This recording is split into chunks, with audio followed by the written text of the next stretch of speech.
ওগো আল্লাহ, ওগো মালিক, তুমি ছাড়া তো আমাদের আর কেউ নাই, তুমি ছাড়া তো আমার আর কেউ নাই। আল্লাহ গো, তুমি যদি মাফ না করো কে আমাকে মাফ করবে? তুমি যদি মাফ না করো কে আমাকে মাফ করবে? তুমি যদি আমাকে মাফ করো তাহলে তোমার কোনো দিকে কমবে না, তুমি যদি আমাকে মাফ না করো তোমার কোনো দিকে বাড়বে না।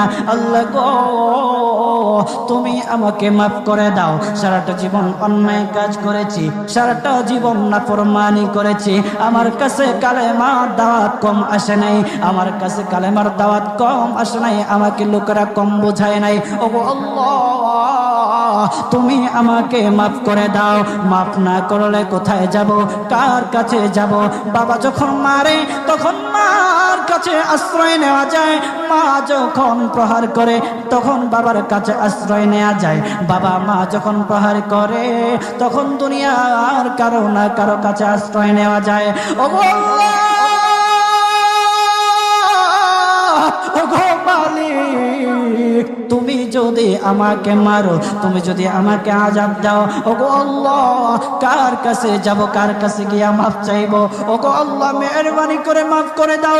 এইরকম কান্না করতেছে, কান্না করতেছে, চোখের পানি তার এমন ভাবে পড়তেছে, দাড়ি ভিজতেছে, দাড়ি ভিজে জমিনের মধ্যে চোখের পানি পড়তেছে, কান্না করতেছে।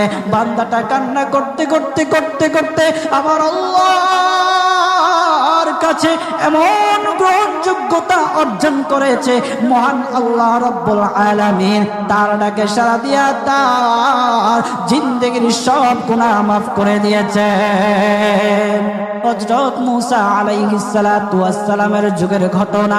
একজন বড় পাপিষ্ঠ ছিল, জীবনে এমন কোনো গুনাহ নাই যে গুনাহ সে করে নাই। তার গুনার প্রতি অতিষ্ঠ হইয়া, মানুষ তার গুনার প্রতি অতিষ্ঠ হইয়া, গ্রামের লোকেরা তাকে হাত পা বেঁধে জঙ্গলের মধ্যে ফেলে দিয়ে